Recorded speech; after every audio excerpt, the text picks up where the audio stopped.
আলাইকুম sir. Sir এই যে এগুলোর বয়স আজকে প্রায় 1.5 মাস স্যার। এই মুরগিগুলোর বয়স, এইগুলো প্রায় সপ্তাহখানি আগেও একেবারে পরিপূর্ণ সুস্থ ছিল স্যার। ঠিক আছে, এখন এগুলো হুটহাট করে মানে ঝিমায় আস্তে আস্তে আস্তে আস্তে মারা জায়গা। ঠিক আছে, উপরের দিকে নিঃশ্বাস নেয়, এত ঠান্ডা আছে। এই দেখুন স্যার, এই যে মুরগির অবস্থা, এই যে এরকম করে স্যার, এরকম করে আস্তে আস্তে মারা যায় স্যার। আজকে প্রায় 7-8টা হালাইছে, মারা গেছে এরকম 7-8টা হালাইছে স্যার।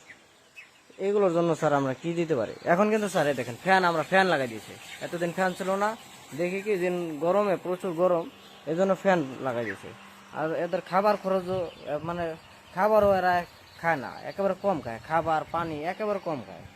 ঠিক আছে স্যার, এইগুলো এখন কি ওষুধ দিতে পারে বা কি করতে পারে স্যার? অনেক মুরগি মারা গেছে স্যার আজকে।